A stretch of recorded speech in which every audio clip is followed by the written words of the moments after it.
Tres Marías presenta. Hoy vamos a platicar sobre la crisis ambiental mundial con un especialista. Le agradezco mucho al doctor Alejandro Méndez López, que es doctor en política ambiental por la Universidad de Essex de Reino Unido, que nos acompaña. Alejandro, bienvenido. Nicolás, muchas gracias por la invitación y muy contento de estar contigo, saludarte. Alejandro, ¿existe en el mundo en la actualidad una crisis ambiental global?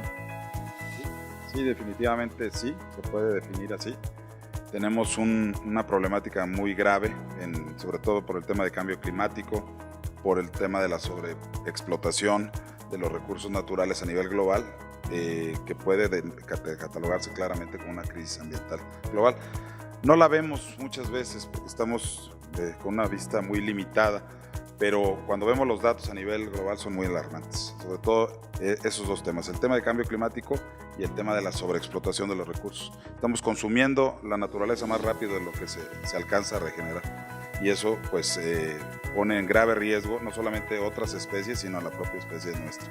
Oye, para nosotros, para el auditorio que nos ve y que nos escucha, en tres palabras prácticamente, ¿qué es el cambio climático? ¿Qué provoca? ¿Y cuáles pueden ser las consecuencias en el corto plazo?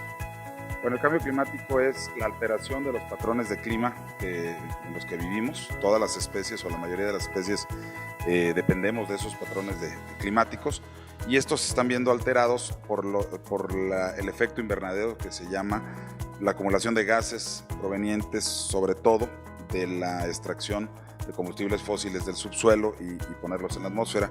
Se genera una capa de gases que impide que el calor se vaya de la Tierra, digamos.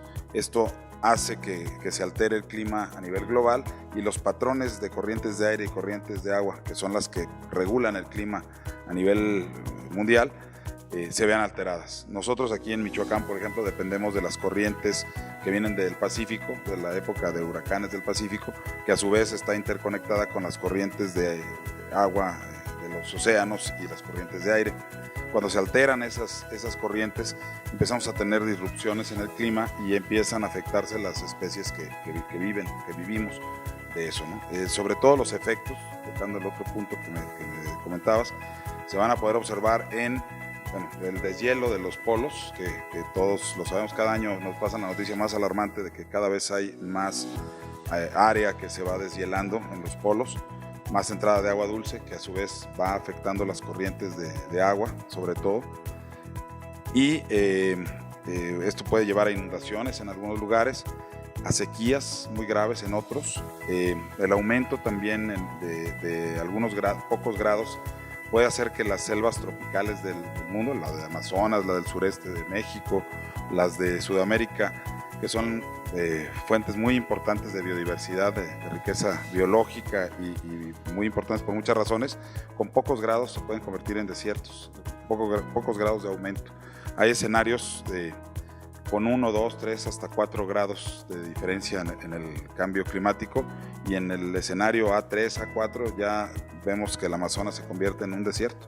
Entonces, este tipo de repercusiones a lo mejor no las vemos de manera inmediata, pero en pocos años podemos empezar a sufrir en muchas regiones efectos muy adversos que a su vez pueden llevar a afectar poblaciones de manera muy grave, al grado que a nivel internacional en los distintos foros de la ONU y en otros lugares de lo que se discute, desde luego cómo frenar, cómo mitigar esos gases de efecto invernadero, qué políticas implementar para poder frenar ese acelerado derroche de combustible y acumulación de gases, pero también muy importante y cada vez más, políticas de adaptación al cambio climático. ¿Qué vamos a hacer para que estas poblaciones, en las zonas que se vayan desertificando, en las zonas que se vayan afectando por estos cambios climáticos, qué vamos a hacer para que estas poblaciones, que son las más pobres del planeta, no sufran más graves consecuencias? Entonces,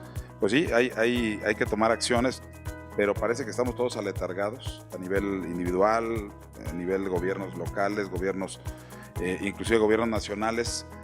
Se ven muy lentas las acciones que se van implantando a nivel global, pero esperemos que haya alguna acción pronto. Te preguntaría dos cosas. Por lo que tú comentas entonces, que puede llamarse o reconocerse como el desafío ambiental más importante al que se enfrenta el género humano y las especies pues, en el planeta, puede tener repercusiones muy serias, incluso en la producción de alimentos, en las migraciones, en la estabilidad social y económica de las naciones, por un lado, y también por el otro yo te preguntaría, ¿qué opinión te merece el concierto de las naciones, el concierto internacional en términos de sí comprometerse a reducir las emisiones de gases de efecto de invernadero y aplicar y promover políticas públicas encaminadas a la protección del medio ambiente? Bueno, son esfuerzos sumamente importantes. Cada año se reúne la COP, ¿no? Lo que se llama la conferencia de partes. Se reúnen los países, negocian, establecen algunas políticas, pero son acciones muy lentas. Todavía a nivel local no vemos los efectos. Tiene muchos años hablándose del famoso Fondo Verde para propiciar la inversión en lo forestal a nivel global. Podría ser financiado con estos fondos internacionales, no se ve llegar. Y muchas de estas políticas, los llamados proyectos de mecanismo de desarrollo limpio, no se han logrado concretar. Yo conozco una red, formo parte de una red que se llama CDKN, Climate Development Knowledge Network, que agrupa empresarios, ambientalistas, académicos, agentes de gobierno, y lo que se busca es pues, no depender de los gobiernos. Hay varios grupos y hay varias redes a nivel internacional que están buscando cómo, le llaman ellos ahora, tienen la palabra desarrollo climático, ¿no? O desarrollo compatible con el cambio, o amigable con el cambio climático, y propiciar acciones desde todas estas trincheras distintas para poder no depender de la acción gubernamental. Esto significaría que entonces parte o gran parte de la solución pudiera estar en que nosotros como individuos del mundo, en un esfuerzo individual, asumamos esa problemática como propia y tomemos acciones, aunque sean a nivel doméstico de nuestra vida cotidiana, para contribuir a lo que al parecer los gobiernos no han logrado avanzar lo suficiente. Bueno, sí, desde luego tenemos y podemos hacer muchas cosas. Me preguntan a mí, ¿qué puedo hacer para el cambio climático? ¿Rápido? Algo así, dejen de consumir en tiendas departamentales grandes y empiezan a consumir en mercados locales. Con acciones tan simples como esas podemos reducir nuestra huella o nuestro impacto ambiental de manera muy importante. Muy bien.